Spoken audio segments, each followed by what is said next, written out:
Olá, sejam bem-vindos ao programa Prime News. Estamos no ar, ao vivo, para todas as telas, pelo Ribeirão Web News. E no programa de hoje vamos falar sobre HQ, histórias em quadrinhos, fanzine, desenhos. E temos um especialista na área. É o professor Arnaldo, que ele vai falar um pouquinho para nós. O professor Arnaldo Neto é formado em Administração de Empresas, História e Pedagogia, pós-graduado em História Cultural, Psicopedagogia e Docência no Ensino Superior. É doutorado também em Educação e ele é vice-diretor da Escola Estadual Souza Campos, lá da cidade de Cravinhos, próxima de Ribeirão Preto. Ele também é professor de escola particular. Ele é ilustrador, quadrinista, cartunista e fanzineiro. Então, no Prime News, professor Arnaldo Neto. Boa noite, Arnaldo. Boa noite, Tadeu. Boa noite ao pessoal do Prime News. Uma honra estar aqui. Muito obrigado pelo convite. Vamos bater esse papo, né? Falar sobre quadrinhos, ilustrações, desenhos e principalmente educação, né, Tadeu? Muito legal. Isso. Conta uma coisa, antes de começarmos, deixa eu só falar assim, o pessoal que está acompanhando conosco pode entrar nas mídias sociais e ir comentando, fazendo os comentários e mandando suas perguntas, que nós vamos fazer as perguntas aqui ao vivo para o professor Arnaldo.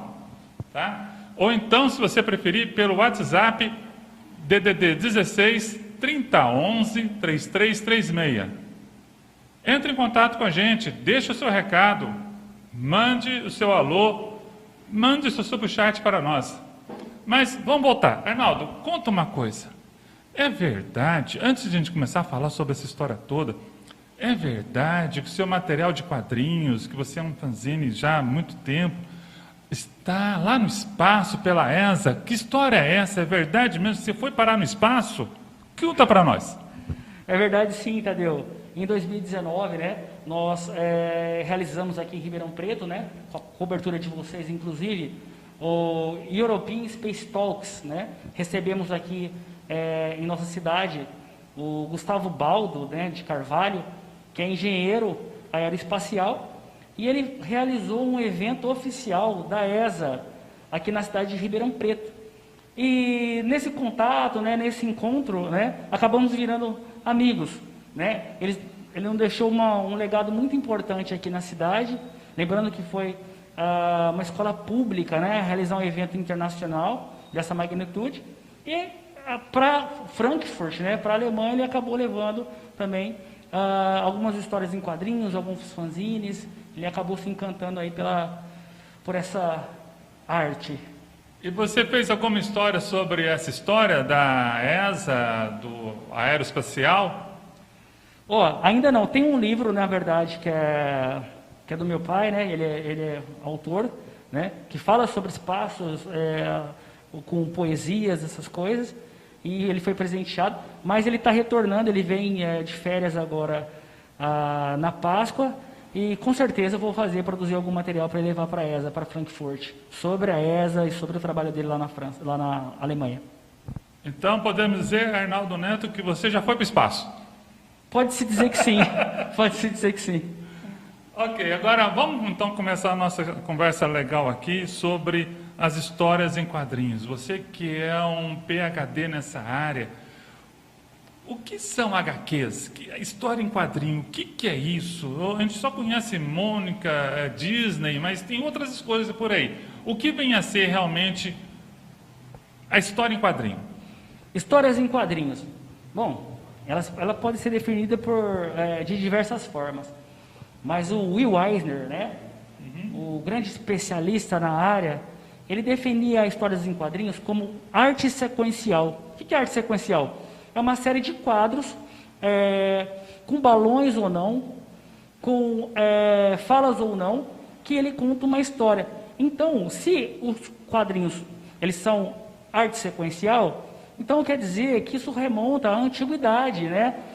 Nos hieróglifos egípcios, nos afrescos da Mesopotâmia, Você também na Idade Média e na Renascença, né?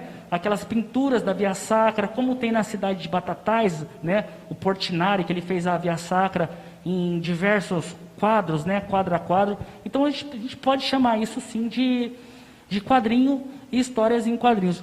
A questão do desenho, ela acompanha o homem desde os primórdios, né? Lá nas cavernas, com as pinturas rupestres. Então, era uma forma de se expressar. Antes mesmo de escrever ou de ter uma língua falada, o homem já se expressava através da arte, através do desenho, através dos quadrinhos. E, agora, as histórias em quadrinhos, como nós conhecemos, né, ela é do final do século XIX, ela começou a ser publicada nos jornais dominicais, né, e tem uma briga aí também, como a aviação, né, o pai da aviação, entre Sim. o Brasil e os Estados Unidos, a mesma coisa com os quadrinhos, né? O primeiro personagem dos quadrinhos, né, é o The Yellow Kid, né? Ele é considerado, né, o primeiro personagem das histórias em quadrinhos. Ele saía nos jornais dominicais nos Estados Unidos. Era um personagem chinês, né, asiático, que vagava pela cidade de Nova York, né, com criaturas estranhas e tudo mais, mostrando o submundo de Nova York. Só que é o seguinte, décadas, né, anteriores, né, aqui no Brasil veio parar, né, com apenas 16 anos, o Ângelo Agostini, que já fazia isso muito antes, né, do que aí as tirinhas, né, as histórias lá do The Yellow Kid, né, o Garoto Amarelo. Então, as aventuras do Zé Caipora, entre outros mais, tá?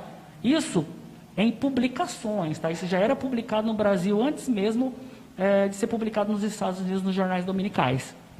Então, existe essa polêmica, como existe também a polêmica do avião, que, por sinal, o Santos Dumont ganhou uma verba aqui de Ribeirão Preto para poder idealizar o avião dele. A nosso quadrinho, quando fala em HQ, é Brasil, quando começou. Quando fala em HQ, é Brasil, né? É o Ângelo Agostini, é o início de tudo, tá? E pouco tempo depois você tem ali nos Estados Unidos onde ele vai se popularizar demais, né? Ele vai ganhar as páginas aí dos jornais e assim por diante, né? Os quadrinhos nos Estados Unidos, eles sempre foram aí utilizados das diversas formas, tá? Até por questões ideológicas, até por questões políticas. Por exemplo, só para te dar um exemplo, o surgimento do primeiro super-herói, aí sim, os Estados Unidos.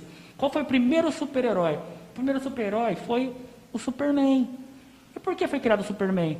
Porque ele foi criado posterior à quebra da Bolsa de Nova York de 1929, onde o moral dos americanos, do povo americano, estava lá para baixo, tá? E, né, foi criado esse super-herói, né, com as cores dos Estados Unidos, o vermelho, o azul, o branco, né, para resgatar aquele espírito heróico, né, do povo americano. A gente pode falar também, por exemplo... O Capitão América. O Capitão América, a edição de número 1 do Capitão América, é ele dando um soco na cara do Hitler. Então, eu não conheço. Ele surgiu o quê? No contexto da Segunda Guerra Mundial. Para quê? Para incentivar o alistamento de norte-americanos, né? Para lutar contra o eixo. Tanto é que nessa época, os quadrinhos americanos eles foram proibidos na Europa, né, comandadas ali por Mussolini e até mesmo pelo Hitler. E na época da febre também, o quadrinho brasileiro teve lá, né, mas só que esteve com o Disney, né, o Zé Carioca, né, foi famoso também esse quadrinho lá na Combate ao Eixo, né? Sim, exato. Uma curiosidade sobre Disney, isso na Segunda Guerra. E na Primeira Guerra, o próprio Walt Disney, ele se alistou, né? Ele era ainda menor, tinha 17 anos, mas ele se alistou e ele dirigia, né? Ele trabalhou na Cruz Vermelha. É por isso que, assim, os desenhos mais antigos do Mickey Mouse, sempre ele é desenhado, né? Aquelas animações dele dirigindo uma ambulância. Porque o próprio Disney, né? É verdade, eu lembro. Ele atuou na Primeira Guerra Mundial e ele fazia muitos esboços de ratos. Por quê? A Primeira Guerra Mundial ela foi uma guerra de trincheiras, onde o que mais tinha ali eram ratos, era o que eles mais observavam. Daí, né, o Mickey Mouse, né? O grande. Exato. E conta uma coisa, além do HQ, essa história em quadrinhos que nós conhecemos hoje, recentemente, alguns anos atrás, surgiu aqui no Brasil o mangá. Eu falo que surgiu porque quando eu era criança, né, eu só tenho 25 anos, mas quando eu era criança não tinha o mangá, né, aquela revista que lê ao contrário, né? O que você poderia falar sobre ela? Então, o mangá, ela é a história em quadrinhos. Ele significa, né, na tradução, né, histórias em quadrinhos. No Japão, olha que é curioso, né? O mangá, a gente fala assim, poxa, a gente está tendo esse papo sobre quadrinhos, né? E o pessoal fala, poxa, mas quadrinhos, hoje na era tecnológica, dos games, da internet, e o pessoal falando ainda de quadrinhos, de revista, falando de mangá. O Japão, que é um país altamente tecnológico, ele tem uma tiragem de milhões de exemplares de mangá. Tanto é que lá eles não fazem em papéis especiais, é só no papel reciclado. Por quê? A quantidade é muito absurda, a tiragem. E, detalhe, os japoneses perceberam que o mangá ele é extremamente consumido. Então o que eles fizeram? Transformaram os livros didáticos em mangá. Então tem vários livros didáticos que hoje estão quadrinizados na configuração do mangá. Aqui no Brasil ainda são poucos os livros didáticos que são quadrinhos, né? Ou quase não tem? Quase não tem, Tadeu. Na verdade, eu acabo fazendo isso. Tem algumas pessoas, pouquíssimas pessoas que acabam fazendo isso. Agora, o que está acontecendo no Brasil agora, neste momento, é que algumas obras da literatura clássica, elas estão sendo quadrinizadas. Isso é muito pouco explorado pelos professores. Por exemplo, em todas as escolas públicas, por exemplo, eles recebem esses acervos de obras da literatura em quadrinhos. E o aluno se interessa por pegar essas obras. Então, é uma oportunidade do professor trabalhar. Fora outros grandes quadrinistas, né, que o Brasil possui, que produzem histórias do Brasil em quadrinhos. E no Japão, você comentou com a gente que no Japão o mangá é um material didático extremamente aprovado pelos professores, pela educação, pelo corpo docente, pelos corpo discente, pelas famílias que participam da escola, e não tem preconceito algum. Você vê algum preconceito na história em quadrinho aqui no Brasil como material didático? Ou eu sei que você e poucos heróis de quadrinhos tem que fazer um herói. Gente, vamos fazer um quadrinho herói de Arnaldo Neto, o professor Arnaldo Neto fazendo quadrinho. Conta um pouco sobre isso aí. Você acha que existe algum preconceito ainda? Porque quando eu estava dando aula, alguns colegas pensavam, isso é quadrinho, isso é gibi, não é material didático. O que você pode falar sobre isso? Então, Tadeu, existe sim, tá? E por quê desse preconceito? Quando a gente fala em histórias em quadrinhos, nos remete quase automaticamente a Mônica, a Cebolinha, a Casca, a turma da Mônica ou a turma do Pererê. Só que assim, dentro do universo dos quadrinhos, você tem aí uma infinidade, né, de assuntos a serem explorados. E tudo acaba virando quadrinho. Os grandes intelectuais do Brasil, grande parte deles eram fãs de quadrinhos, né? O Barack Obama era um grande colecionador de quadrinhos, né? Entre outros intelectuais brasileiros, né? Também, né? Como Sérgio Buarque de Holanda, né? Que era fã da Luluzinha, inclusive, né? Primeira coisa que ele lia no jornal eram as tirinhas da Luluzinha. O quadrinho, ele tem... É fácil de você trabalhar o quadrinho em sala de aula. Você não precisa saber desenhar para você trabalhar quadrinhos com seus alunos. É uma ferramenta didática barata, uma ótima metodologia. Você tem grande quantidade nas bibliotecas e é um modo de o aluno entrar na literatura, na leitura, na escrita. Um grande comediante, né, o Renato Aragão, no programa dele, dos Trapalhões, na época, assim, quando eu era criança, assim, há 15 anos atrás, falava muito de 3 personagens, Reco, Bolão e Azeitona, né? Você que você fala sobre esses 3 personagens de desenho? Nossa, essa é da época de ouro dos quadrinhos no Brasil, né? Você tinha os quadrinhos. Na verdade, os quadrinhos no Brasil, eles não foram quadrinhos infantis, eles eram sátiras políticas, né? E quadrinhos de humor. Então você tinha uma gama de quadrinistas de humor aqui no Brasil, e depois as sátiras políticas, os jornais, as revistas. Tanto é, né, que um dos grandes procurados, uma das pessoas que estavam na lista negra aí do Goebbels, né, durante o nazismo, era um cartunista da Folha de São Paulo, porque ele fazia muitas charges do Hitler, e essas charges rodavam o mundo, né? Então, o quadrinho ele pode ser usado em sala de aula, ele pode ser usado como ferramenta política. Os Estados Unidos, né, fizeram isso ao longo de todo o século XX, a Europa faz. Está aí o exemplo do Japão, usando isso em materiais didáticos. Na verdade, o que acontece? Quando você trabalha com quadrinho, qual que é a diferença, por exemplo, de você trabalhar com quadrinho e trabalhar com cinema?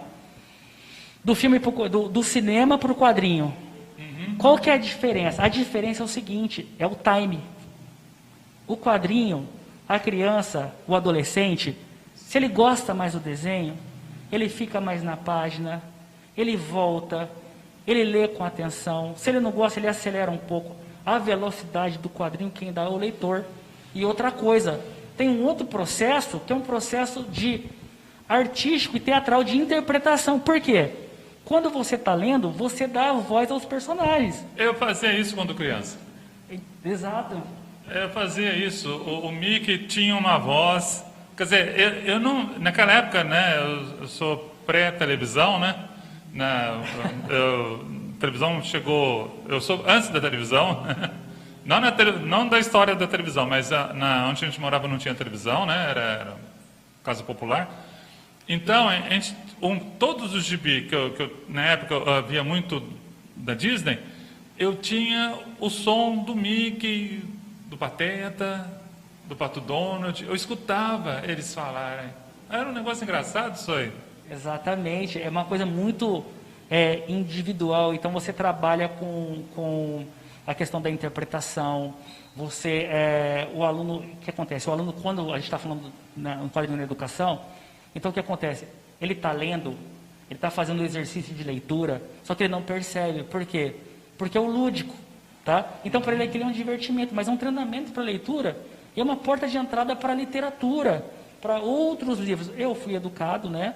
Eu comecei a ler e escrever através dos quadrinhos, eu ia na biblioteca para pegar quadrinhos, e depois eu comecei a me interessar por outros livros que os quadrinhos citavam. Por exemplo, os quadrinhos do Príncipe Valente, eles falavam muito da Idade Média, né? Os referenciais usados na Idade Média, com riqueza de detalhes.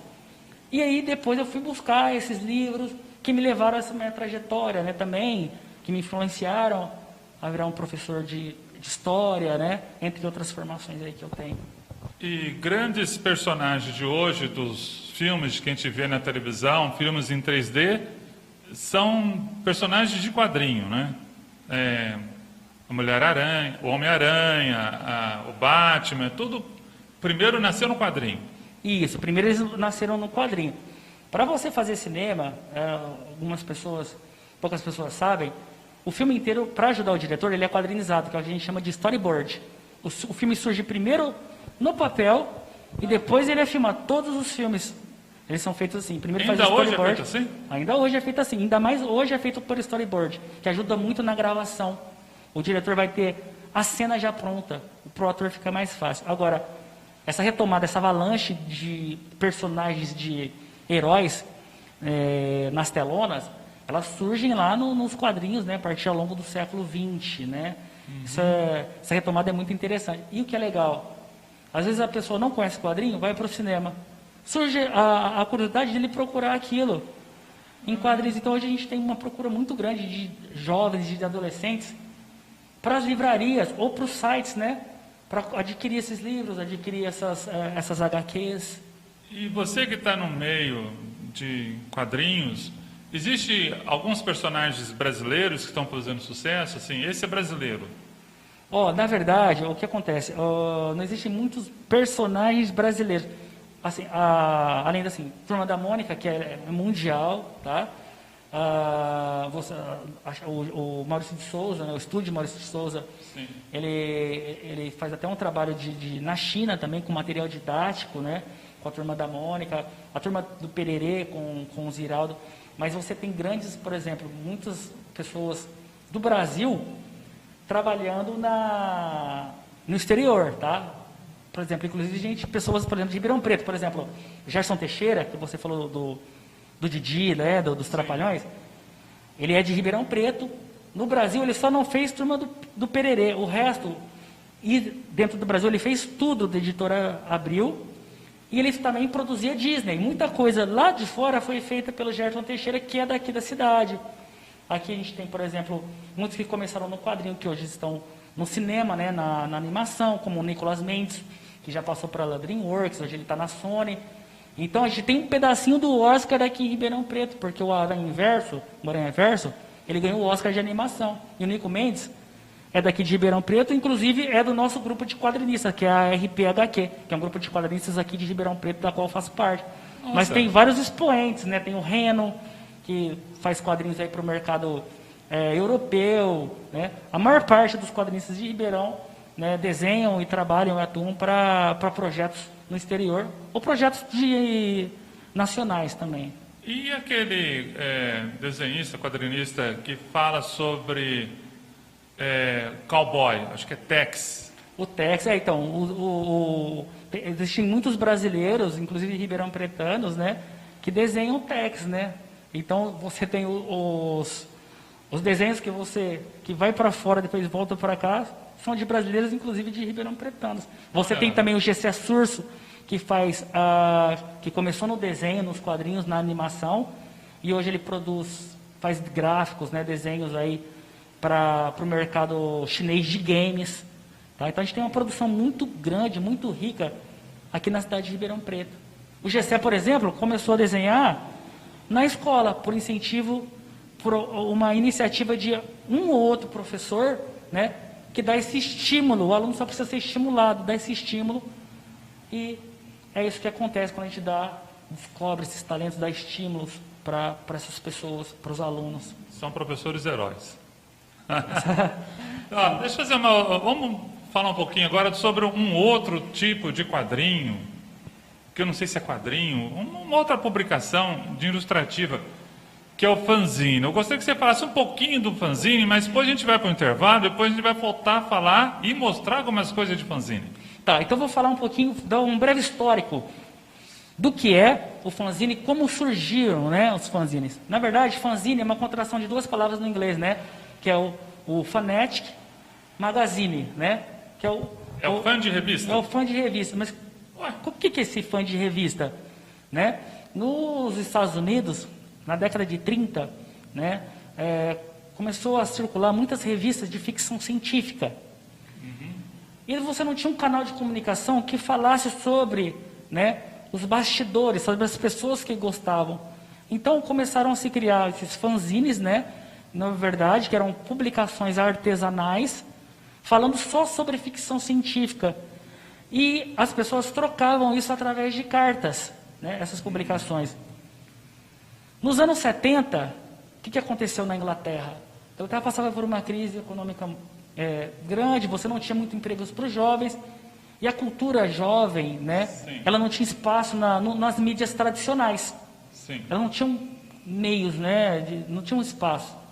Então, dentro do movimento punk, na Inglaterra, vai ser retomado os fanzines, que eram publicações alternativas para divulgação de bandas, né? Isso na Inglaterra, depois nos Estados Unidos. Nossa, o punk que voltou o fanzine? Nos anos 70, sim, foi a cena punk que trouxe o fanzine à tona. E no começo o punk foi tão excluído, né? Foi, exatamente. Todo movimento de juventude, na verdade, exclusivo de juventude, ele demora muito tempo, é muito raro, né? Era muito raro você ter esse espaço, o jovem poder se expressar da forma como ele quer se expressar, né? Na verdade, eram todos modelos muito tradicionais, que não falavam, não era jovem falando para jovem, e nem o que o jovem queria ouvir. Então, eles começaram a fazer as próprias publicações. Isso vai chegar também no Brasil, aí na década, no Brasil até anterior. No Brasil, você tem a primeira publicação da revista Ficção, da década de 60, em Piracicaba, primeiro fanzine brasileiro. Oh, será que é por lá que surgiu a escola de Piracicaba, né? O Salão de Piracicaba? Exatamente, por isso Piracicaba tem essa tradição, né, do Salão Internacional de Humor de Piracicaba, né, que nomes renomados aí da nossa arte, da dona arte, né, que são as histórias em quadrinhos, surgiram, né, nacionalmente, internacionalmente, né, e também no interior, né, de São Paulo, né, na cidade de Ribeirão Preto, né, os fanzines finalzinho dos anos 70, 80, eles vão ganhar força mesmo nos anos 90 aqui em Ribeirão Preto. E depois você vai ter uma retomada nos anos 2000, e eles começam a entrar na educação a partir dos anos 2010. Legal. Bom, vamos falar daqui a pouquinho. Tá joia. Você que está nos assistindo, mande o seu alô pelo Zap, DDD 16 3011 3336, ou faz um comentário aí no chat, para a gente poder ler aqui. Vamos para o intervalo agora. O fanzine está interessante. Depois do intervalo, vamos mostrar ao vivo e a cores alguns fanzines desse grande historiador, grande fanzinista, grande artista que está aqui ao nosso lado, que temos o prazer de recebê-lo hoje. Vamos para o intervalo, voltamos já já.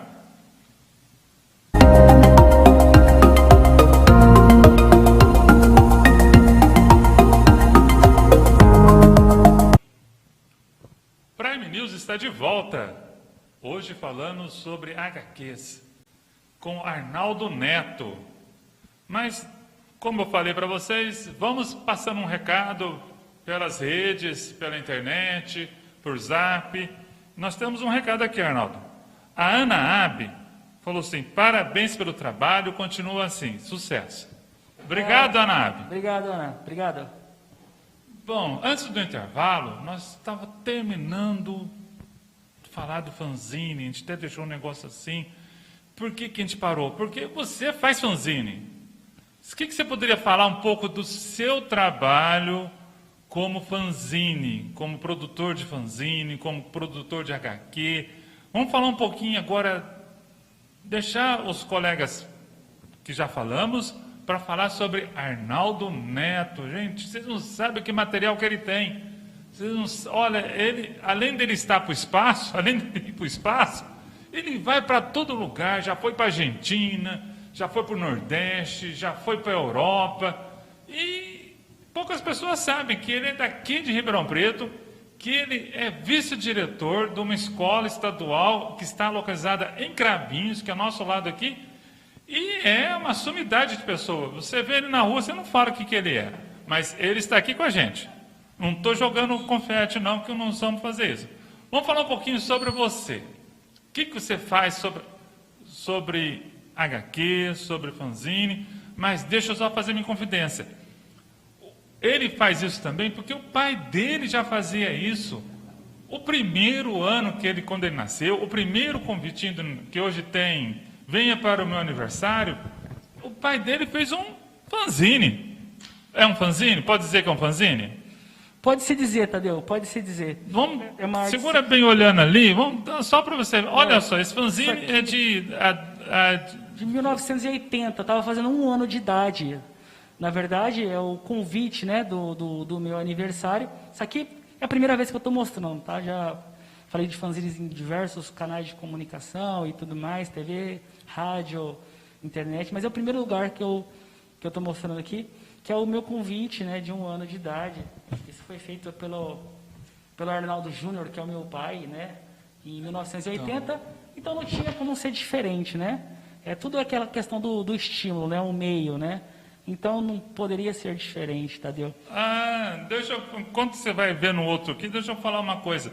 O seu pai fez igual aquele jogador Dadá Maravilha, que uma vez falou na televisão, foi o grande Dadá Maravilha, o jogador de futebol. Quando o filho dele nasceu, ele colocou 8 bolas, ele falou isso na televisão, e colocou 8 bolas no berço, e deixava as bolas no berço lá, assim, meu filho vai ser jogador de futebol igual eu. Mas não chegou a ser. Mas você está fazendo isso, você superando seu pai. Será que é isso? Não, não está, né? Mas está chegando lá. Tadeu, na verdade, o que acontece? Por incrível que pareça, né?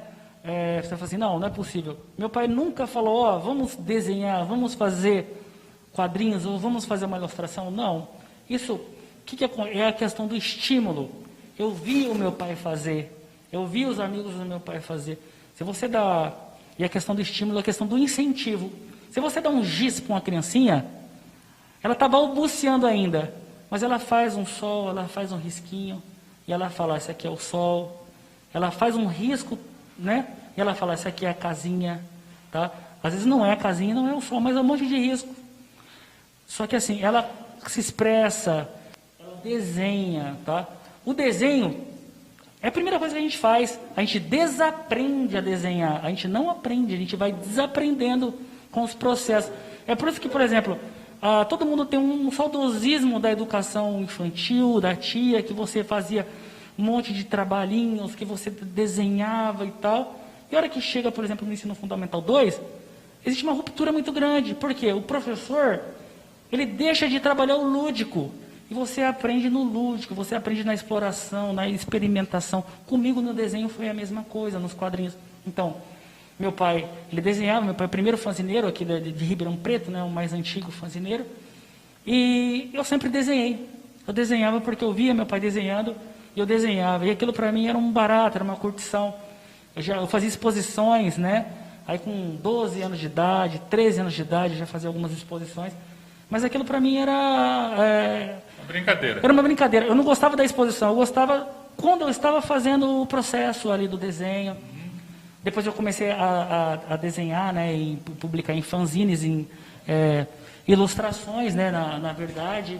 Deixa eu ver se eu acho alguma aqui. Essa aqui, por exemplo, de 94, né, eu ainda tinha letra de criança, mas eu já fazia as ilustrações, né, trocava por discos, tá? Quantos anos você tinha aí? Aqui eu tinha 13 anos, então eu desenhava para um fanzine de psicologia, né? E eu trocava por discos, né? Como assim? Uma das pessoas que eram que organizavam o fanzine, ele tinha uma loja de discos, então eu permutava, né? As bandas que eu gostava, eu dava os desenhos, ele me pagava em discos. Disco assim do Roberto Carlos, do Simonal? Não. Eram discos de rock, né? Na época, Ramones, Iron Maiden, essas bandas de rock. Né? Eu gostava muito, ele tinha uma loja e eu acabava trocando. Então, aquilo para mim era um barato, era uma curtição, eu gostava de fazer. Meu caderno, eu sempre tinha muita dificuldade de decorar. E na época a gente decorava, né? Sim. Então, eu descobri que eu aprendia por associação. Tudo que eu escrevia, do lado eu fazia um desenho para eu lembrar do que era. Então, eu aprendia, meu desempenho escolar, ele só era bom porque eu desenhava no caderno. A partir do momento que tinha alguns professores que implicavam com o desenho no caderno, o meu desempenho caía. Por quê? Eu aprendia de forma lúdica, né? Eu comigo mesmo. Eu adotei uma ferramenta, né, que eu usava para o estudo, para eu não esquecer. E isso você faz hoje, né? Porque eu vi uma foto sua numa lousa confusa. Não é uma lousa, ele não faz aquela lousa que vai escrevendo uma linha de baixo, não. É uma bagunça, quer dizer, assim, quem olha no primeiro momento, né, que está com aquela posição inatista, de que é tudo um em cima um atrás do outro, um aluno atrás do outro, né, ele desconstrói tudo isso aí. Conta um pouco sobre a sua lousa. Tadeu, isso aí é uma coisa muito... Cara, antes de ser professor, eu estava na área financeira, né? Trabalhava em banco, né? Minha primeira formação é de administrador de empresas. Só que, além do meu pai ser o meu grande incentivador, no ensino fundamental eu fui aluno do meu pai. E o que aconteceu? Ele já fazia as apostilas, ele quadrinizava todos os conteúdos, todos, né? E eu tenho esses conteúdos, eu tenho essas apostilas até hoje, e eu passo para os meus alunos. Mas como começou isso comigo? Quando eu ingressei na rede pública, né, eu fui atuar numa cidade pequena, uma cidade do interior, em que os alunos os alunos eram muito carentes, eles não tinham acesso a cinema, eles não tinham acesso a atividades culturais.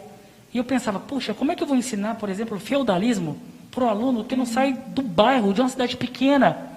E não tinham livros, não é como hoje, né, que os alunos têm os livros, têm os materiais, você tem muita abundância de material para trabalhar. Não tinha, às vezes, nem merenda escolar, né? Não tinha nem merenda escolar. Então, o que eu fiz? Aí eu peguei uma sala, como, né, quem é professor sabe do que eu estou falando, quando você é novo na carreira, você pega as chamadas piores salas, ou as salas que não tem disciplina. As salas escolhidas. As salas escolhidas. Então, lógico, eu peguei essas salas. Então, o que eu fiz? Eu lembrei das aulas que eu tinha com meu pai, e eu comecei a transformar a minha lousa numa história em quadrinho. Então, eu comecei a ensinar o aluno de uma forma lúdica, né, de uma forma muito didática. E o que eu percebi? Que ao mesmo tempo que eles aprendiam um conteúdo, eu comecei a resolver um outro problema, que era o da disciplina. Por quê? Todo mundo queria participar, todo mundo queria desenhar. E o desenho, não importa se ele é bonito ou feio, o desenho bom é aquele que comunica. A ideia do desenho ou do quadrinho é a comunicação. Tem até o Enfio que fazia um desenho simplesinho, depois a gente até pode falar dele se você quiser, como ele se explodiu, né? E eu incentivava esse aluno, eu olhava o desenho dele, ele escrevia no balãozinho. Depois, ele ia pesquisar nos livros, depois a gente ia à biblioteca e via aquilo que estava na lousa, nos livros, não um livro didático, mas no livro paradidático. Isso foi uma porta de entrada desse aluno para a literatura. Tinha uma aluna, à época eu já tinha saído da escola, e ela ganhou um prêmio de quadrinhos, né? E ela viajou para Portugal, que ela fez do quadrinhos que ela fez sobre o Dom João VI. Eu dei essa formação para os professores da rede, né? Eles me contrataram que foi um projeto patrocinado. Mas para minha surpresa, uma ex-aluna minha, que eu já não dava mais aula, ela acabou ganhando o concurso para professor, eu que ganhei. Eu levei minha mãe para Portugal, a gente viajou, graças às histórias em quadrinhos. Um aluno fazendo sucesso é o prêmio para o professor, né? É o que a gente quer, é isso. É o que a gente quer. Que, na verdade, é exatamente isso, Tadeu, é você estimular. No Brasil, a gente tem muito desperdício de talentos. Aqui se desperdiça muitos talentos, né? Então, a gente descobre, tem muita gente, muitos alunos do meu pai, que hoje que desenham profissionalmente, ou iniciaram suas carreiras, ou têm carreiras paralelas. Meus alunos também. Em algumas palestras, a gente deu uma palestra em 2015, né? Numa feira cultural aqui.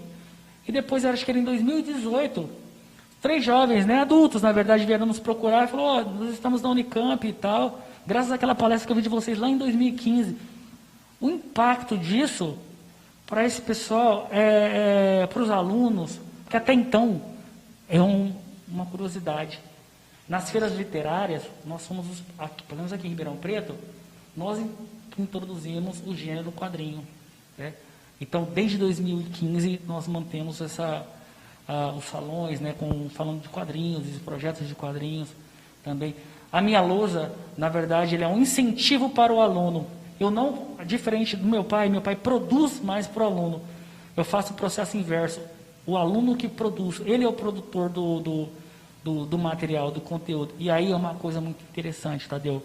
Quando o aluno produz, ele é autor. Quando ele é autor, ele zela por aquilo de uma forma absurda. Ele mostra para os colegas e os colegas ficam pensando também, se ele pode fazer, eu também posso fazer. Olha, isso é uma coisa muito emocionante, sabe, Arnaldo? Isso é uma coisa bacana. Eu creio que quando a gente vê um aluno fazendo sucesso, ou uma classe que começou difícil, aquela classe escolhida, né, que ninguém quer, que é jogada para você por vários motivos, uma que você é novo, uma que você não tem ponto, né, que existe uma classificação no Estado, na Prefeitura, em qualquer escola, né, quem tem mais ponto pega as melhores classes. Eu acho que deveria ser o contrário. Quem tem mais ponto é porque tem mais experiência, deveria pegar as classes mais difíceis, porque ele já domina um negócio, agora joga para os jovens, e os jovens têm que fazer das tripas do coração. E quando isso acontece, que coisa boa, Arnaldo, que coisa boa, é um prazer. Isso acontece, já aconteceu comigo também. A gente diz, professor, olha, o senhor lembra quando o senhor falou aquilo? Você nem lembra que eu falei isso? E uma vez, só um adentro aqui, uma vez eu estava no supermercado, veio um rapaz, já adolescente, eu dava aula para criança, né? Primeiro e quarto ano. Veio um rapaz adolescente junto com uma mocinha. Olha, esse aqui é o professor Tadeu, tá? Você vai, mas quem que é ele? Ô, professor Tadeu, eu sou o João aqui, né? Exemplo. Eu sou o João. Olha, o senhor lembra de mim uma vez lá na escola que o senhor pegou eu fumando? O senhor falou assim: ó, não fuma não, que você vai ter câncer, que você poderá morrer. Foi naquela época que eu parei de fumar. Então, né? E ele apresentou a noiva. Oh, foi um negócio tão bacana. Quer dizer, coisas que a gente fala à toa. Assim, à toa, assim, que a gente não acha que vai ter tanta profundidade como tem. Mas tem sim. Por isso que a gente tem que prestar atenção no que a gente fala, porque a gente muda a vida do jovem e você faz isso com propriedade. Mostra mais um trabalho seu para nós. Tadeu, muito legal isso que você está falando. Eu queria só complementar, na verdade, você foi perfeito em sua fala. É justamente, eu concordo com isso que você falou. O aluno que mais precisa da gente é aquele aluno indisciplinado, é o aluno agressivo. Esse está gritando por ajuda. É nessa sala que você mostra o profissional que você é. Porque que acontece? O aluno bom, o aluno pronto, ele não depende de você. Com você ou sem você, ele avança. Agora, a sala difícil, a sala problemática, ela é o desafio do professor. É isso que eu gosto. Vou mostrar um pouquinho da minha produção. Então, você tem aqui, esse aqui é o observador, né, que eu já mostrei, que é de 94, tá? Mas esse foi o que eu achei da época, Tadeu, porque assim, eu não guardava, porque eu fazia isso aqui como diversão. Eu gostava de fazer, eu desenhava, né? Os desenhos, meu pai guardava e guarda até hoje, ele tem muita coisa. Isso aqui é uma publicação de 2018. Essa aqui é Arnaldo Zine, um zine que eu tenho com meu pai e meu pai. E esse a gente fez a história da Primeira Guerra Mundial, né, com enfoque na cidade de Ribeirão Preto. Né? Então nós falamos aqui sobre armamentos, sobre a política ribeirão-pretana. Né? Isso na Primeira Guerra, 1914, 13, 14? Isso, né? A Primeira Guerra Mundial. Aqui em Ribeirão Preto eu já vi muito material da Segunda Guerra, da Revolução de 72, né, que a Polícia Militar tem. Agora, da Primeira Guerra, isso para mim é novidade, estou vendo agora. Mostra com mais detalhes, por gentileza. Isso, da Primeira Guerra Mundial. Né? O Max Wagner, né, ele escreveu um livro, Ribeirão Preto e a Primeira Guerra Mundial. E a gente fez um fanzine. A gente contou as histórias da Primeira Guerra Mundial. Ribeirão Preto teve uma participação ativa, né? A cidade ficou assim, efervescente na Primeira Guerra Mundial. Aqui você tinha muita imigração italiana, tinha a influência francesa, né? E a cidade ficou dividida entre a Tríplice Aliança e a Tríplice Entente. Tá? Então, a gente sabe, os políticos da nossa cidade eram os políticos influentes no Brasil, né? No começo da República. Sim, teve presidente aqui da região, né? Isso, você tinha os presidentes da região e a influência dos políticos ribeirão-pretanos, né, na política brasileira. Então, é muito importante. Isso que eu estou mostrando para vocês aqui, né, no fanzine, isso eu faço, isso meu pai, a gente faz, isso é o dia a dia da nossa sala de aula. Então, o aluno, ele tem acesso a esse tipo de conteúdo. Então, quando começa a aula, é um momento mágico, sabe? Os alunos gostam, os pais gostam, as famílias acompanham, eles olham os cadernos dos alunos, né? Participam. Isso para a gente é muito interessante. Tem o outro Arnaldo Zini também, né? Por que esse é menor, Arnaldo? Qual que é a diferença? Tá. Explica para nós aí, porque eu estou vendo um tamanho diferente. Qual que é o tamanho correto do fanzine? Qual que é o tamanho correto do fanzine? Eu vou revelar. Nenhum. O fanzine, ele é extremamente livre, Tadeu. Você pode fazer em qualquer formato. Até mesmo em uma só folha sulfite, dobrando. E paginando. Fazendo um A4. Então, ele tem os formatos pequenininhos, né? Como esse aqui que eu estou mostrando. O fanzine, gente, né? O Tadeu perguntou e eu respondi pela metade.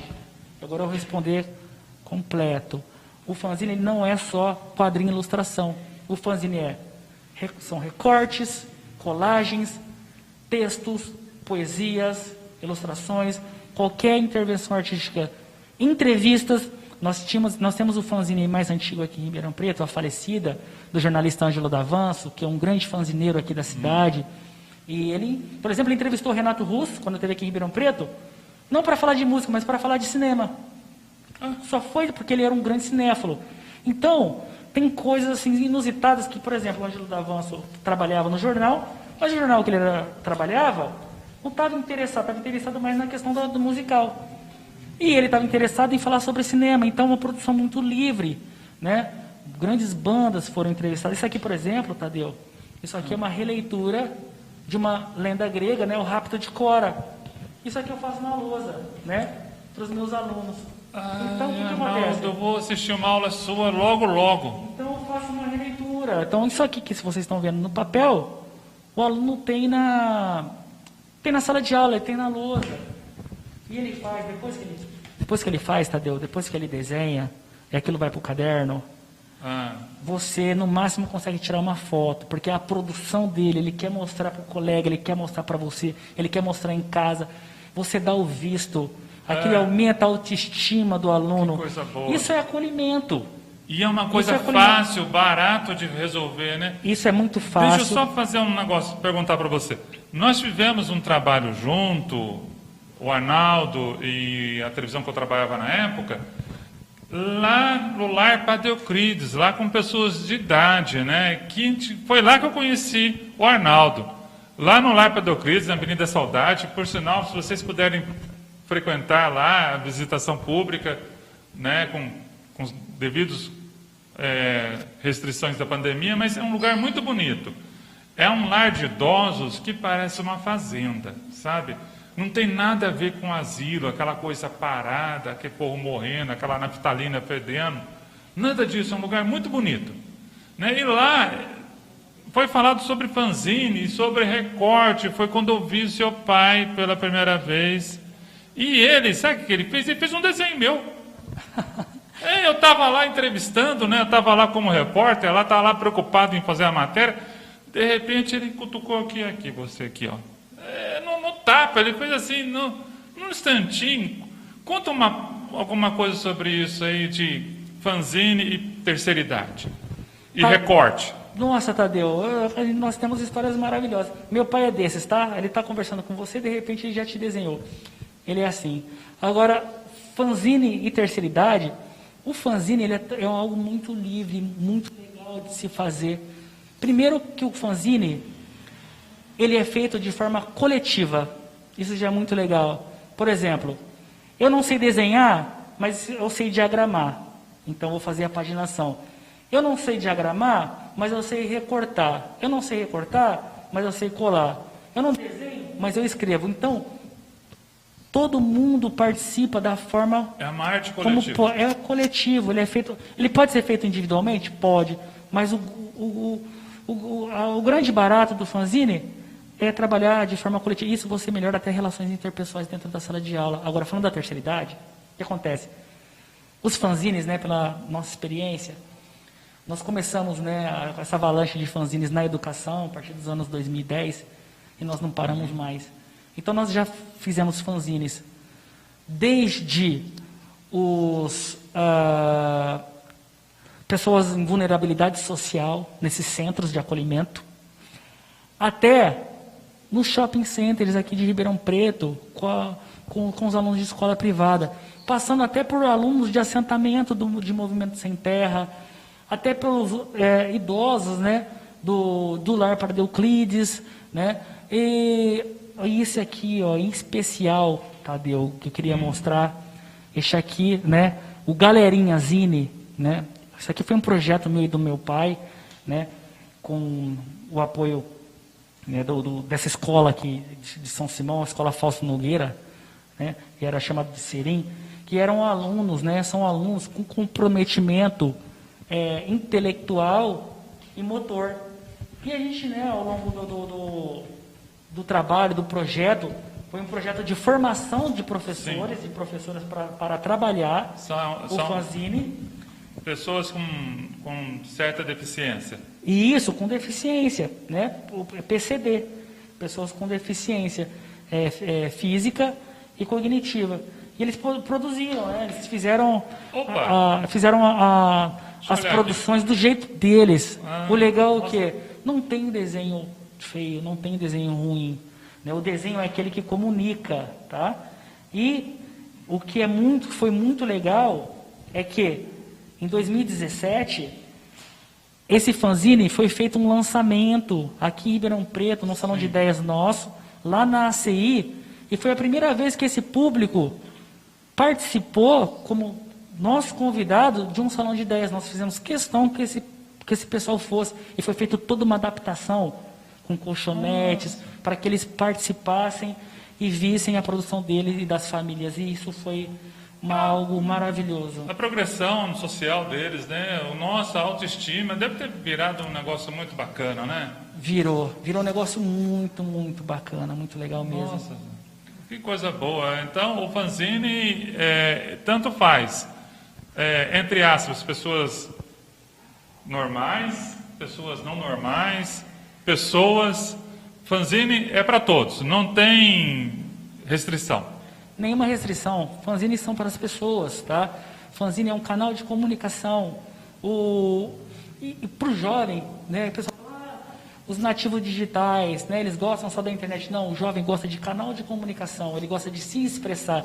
Não importa se é no papel, se é no digital. E é você criar um canal de comunicação. Isso dá muito certo. Isso é barato, Tadeu, como você falou. O que você precisa? Papel, régua, tesoura, cola bastão, canetinha e muita criatividade. Coisa legal. Vamos fazer o seguinte. Vamos para mais um intervalo. Espera lá que eu estou tendo um WhatsApp aqui. Vamos ver o que falaram aqui. Ana Luísa Lante. Uau, isso é com... Espera aí, deixa eu ver aqui. Ana Luísa Lante. Uau, isso... que é convite personalizado. Está falando do seu aniversário. É verdade. Ana Luísa. Né? Ana Luísa, muito obrigado pela audiência. Ana Luísa, fala dos outros lá. Ana Luísa você conhece. Hoje ela é vice-diretora do Colégio Antônio Almeida, ela é diretora do Colégio Alcides Correia. Conheço sim, já tive a oportunidade de falar. Tem mais um outro aqui. A Kátia. Aprendi a ler com o gibi da Turma da Mônica. Nossa, Kátia. Muitos amigos meus, né?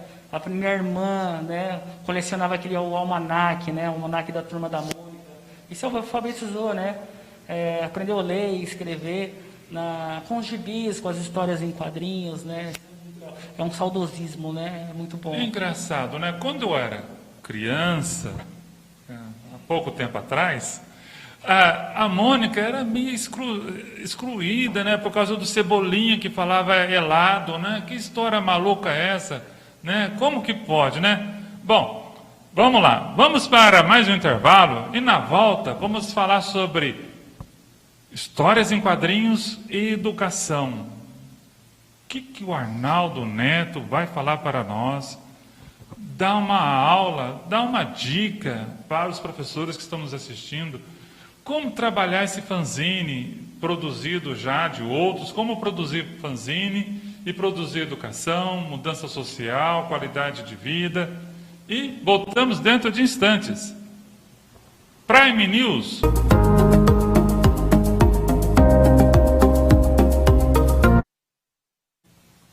Prime News está de volta. Hoje falando sobre histórias em quadrinhos, histórias quadradas, fanzines, HQs. Ao nosso lado, o grande mestre Arnaldo Neto.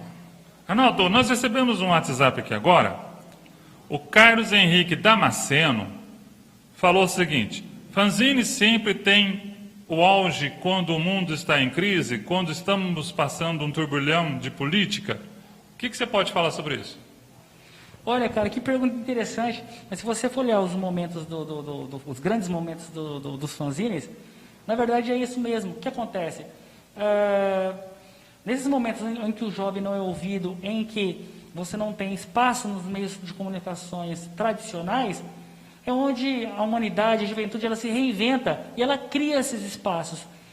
Para nossa felicidade, né, hoje nós conseguimos, né, aliar isso com a educação, colocar isso na educação, não separadamente, mas hoje, por exemplo, em Ribeirão Preto, acho que não há uma escola que não saiba o que é um fanzine, desde quando nós começamos, devido às muitas feiras, a muitos projetos, né, muitas oficinas, né? E hoje, até no conteúdo, né, oficial do Estado de São Paulo, né, nesses itinerários formativos e tudo mais, no novo currículo, ele consta ali, né, com o fanzine como uma das culminâncias.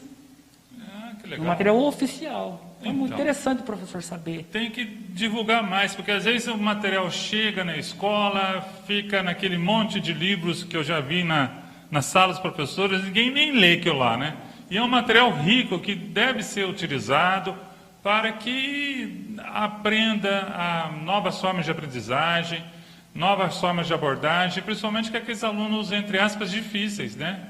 Comunidade difícil, essa é uma forma muito interessante.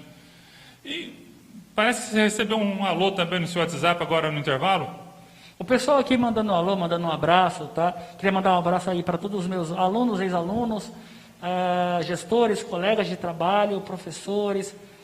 Um abraço especial à RPHQ, Ribeirão Preto em Quadrinhos, que é esse grupo de quadrinistas aqui de Ribeirão Preto, com grandes mestres aí, encabeçado aí pelo Cordeiro de Sá, Gerson Teixeira, Vinil, entre tantos outros, que eu também, o meu pai, né?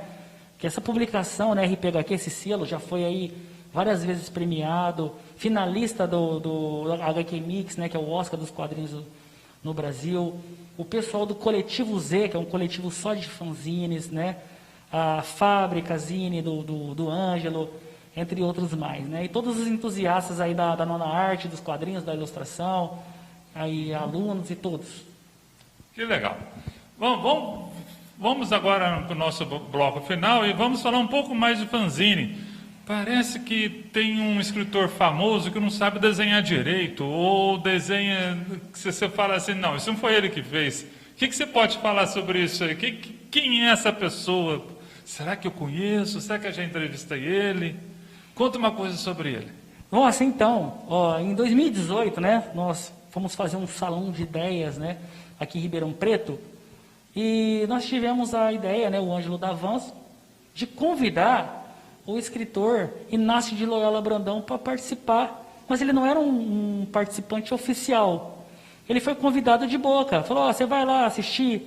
Ele acabou fazendo conosco ali um salão de ideias sobre fanzines, sobre quadrinhos, e nós tivemos a oportunidade de quadrinizar, né, a grande parte, aí, os seus principais contos e crônicas e tudo mais. Transformamos isso em histórias em quadrinhos, isso a partir de 2018. Tá? Só que ele ficou encantado com isso, né? E disso, né, virou um outro projeto aqui em Ribeirão Preto, que é o Recortando Palavras, né? Isso foi a partir de uma iniciativa desse grupo, né? Meu pai, eu, Ângelo Davanço, e o Jofra, né, o professor Jofra, que também trabalha aí com fanzines, é um grande parceiro com os fanzines. E a partir disso, em 2019, né, o próprio Inácio de Brandão falou que agora ele virou um fanzineiro. Né? Ah, que legal. E coincidiu com a ida dele para a ABL, né, para a Academia Brasileira de Letras. Então nós falamos, nós tivemos sorte. E mostra o desenho que ele fez. E o desenho da capa é um desenho do próprio Inácio de Loyola Brandão, que é esse desenho aqui que ilustrou a capa do Zine Zero, né? Edição especial Inácio de Loyola Brandão. Isso aí foi de maio de 2018. Mas em 2019 nós fizemos um evento com ele e com mais de 1.000 jovens aí no Teatro Pedro II, né? Que foi a culminância de um projeto, Combinando Palavras, né? Foi, né? Não, Recortando Palavras. Recortando Palavras, né? Combinando Palavras foi o outro. Isso, Recortando Palavras foi a culminância desse projeto, né? Que mais de 25 escolas aí que trabalharam, só 1.000 alunos participaram. E a partir daí, né, fizemos já com o Mia Couto, né, esse ano vamos fazer aí novamente, né, edição nova. Tem também um projeto que é muito legal, Tadeu, que é de escrita, né, que é um projeto de iniciativa do Dr. Camilo, né, professor lá da Medicina da USP, da Heloísa Alves, né, e da Elaine Assolini, que é uma incubadora cultural, onde os alunos eles escrevem textos. E esses textos são publicados, e isso é divulgado aí nas feiras de livro, foi já divulgado em Paraty. E eu sou ilustrador do projeto, né? Além de eu ser incentivador, meus alunos participam das escolas. Então é sucesso garantido. E eu sou o ilustrador, enfim, né? O que você pode mostrar mais que você tem aí? Ó, isso aqui eu tenho um projeto muito legal, que foi o Circuito Zine, né? Circuito Zine. Que é o Circuito Cultural Metropolitano, que nós contamos a história de Brodowski, Aqui, peraí. Esse aqui de Batatais esse. é a Igreja Matriz de Batatais. A Igreja Matriz de Batatais com o Portinari, né? Esse aí é o Portinari que eu fiz a capa, Nossa. né? Eu fiz a capa, então eu fiz o Portinari, né? Que grande parte do acervo do Portinari está nessa igreja. Então nós trabalhamos aí a cidade, né? As histórias não contadas, as histórias contadas pelo povo. A gente fez um trabalho de pesquisa, né? Esse projeto foi feito pelo Arnaldo Júnior, né? Arnaldo Neto, e pelo Ângelo Davanço. Então nós fizemos um trabalho intenso de pesquisa, e a partir da pesquisa com os moradores, com as histórias dos moradores a respeito da cidade, nós recontamos a história tanto de Brodowski quanto a história da Esse cidade material foi feito em outra cidade também. Esse mesmo projeto em outra cidade. Circuito Cultural Metropolitano, em Altinópolis. E quem é esse? Esse é o Portinari. Não, esse aqui do Altinópolis, quem que é ele? Este do Altinópolis, quem desenhou fui eu. Isso aqui são as histórias, né? Ah, As lendas das grutas, as coisas que as pessoas, que nós fomos captando das histórias que as pessoas nos contavam, e tudo isso foi virando histórias. Isso aqui é um negócio diferente. O que eu fiz? Eu misturei, Tadeu, lembra que eu falei que o Zine pode tudo? fotografia com desenho. Fotografia com desenho. Então, eu não desenhei o cenário. O que eu fiz o cenário? Tem um bar lá muito tradicional, que é o bar do Friga. Ele é tão tradicional que eu falei, não vou desenhar. Ele vai ser o bar. E os personagens vão estar no bar. Então... E a história acontece em torno do bar, mas... Acontece em torno do bar. O desenho está aqui e o bar está atrás, que é a fotografia. Exatamente. Então, quer dizer, só, cabe que muita coisa coisa. Maravilha. Isso é uma diversidade, né? Um leque de opções que você tem com... Exatamente. É a criatividade. O que manda é a criatividade, Tadeu? E o seu trabalho mais recente? O meu trabalho mais recente, é o do Fábrica de Zines, né? Encabeçado lá pelo Ângelo Davanço, né? Que de patrimônio da cidade, né? O primeiro foi da Companhia Cervejaria Paulista, né? O segundo vai ser sobre a escola Otoniel Mota. Isso aqui foi a minha página, né? Fiz um desenho característico. O que eu quis trazer aqui? O desenho que eu faço na lousa. O desenho que o aluno ri, que gosta. Eu coloco um texto, aí o aluno gosta do desenho, copia e acaba copiando o texto, e acaba lendo, e acaba pesquisando, né? Isso é muito interessante. Vamos ler. Lê para nós o que você escreveu. Ah, tá. Isso aqui eu escrevi o seguinte, né? No início, o vasilhame de cerveja não era a garrafa de vidro, como da concorrente, mas de louça. Um material que demorava muito para gelar e era mais pesado. Porém, uma vez gelado, mantinha por mais tempo a baixa temperatura da cerveja. Eu pesquisando descobri, né? Porque para você chegar nisso aqui, Tadeu, você tem que fazer um trabalho atrás. Eu descobri que os vasilhames eram de louça, tá? Ele era mais pesado, ele era mais bonito e ele gelava. E aí eu fiz uma brincadeira aqui. Eu falei, né? O personagem falando, que copo Stanley que nada, o brabo é a garrafa de louça, e ele com uma garrafa da cervejaria, da Companhia Cervejaria Paulista. Olha só, isso é história, né? Eu não sabia, sinceramente, eu sempre achei que a cerveja era naquele garrafa vidro escura de vidro, puxado por vermelho, né? Exato, tiveram as garrafas de louça. E este aqui, né, do Arnaldo Júnior, falando sobre aquela famosa lenda, né, do chopeduto, né? Era o chopp que existia. Exato. Essa história eu sei. Exato. Essa eu vou contar. Conta. A cervejaria Antártica, isso nos anos 50, e tinha uma serpentina que saía lá da cervejaria, lá da José Bonifácio, onde que era fabricada, na Jerônimo Gonçalves, e subia essa serpentina até a choperia Pinguim, que era só Antártica. E parece que isso era verdade, por isso que a cerveja de Ribeirão Preto é melhor. Isso era verdade? O que você pesquisou sobre isso?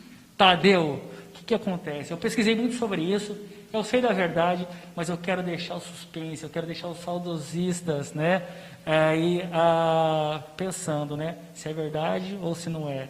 Eu sei, eu posso te contar nos bastidores, mas eu acho que eu vou deixar isso no ar. Nossa. Mas não, a diferencial mesmo era a água, tá, pessoal?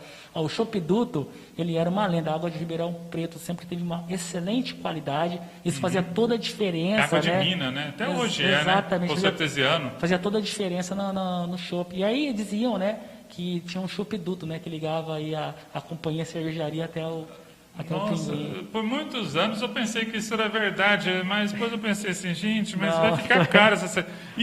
E a cerveja que fica durante o cano, né? O que vai fazer com ela, né? Então... Né, mas que bom. Arnaldo, foi um prazer falar com você. Espero que seja o primeiro de vários.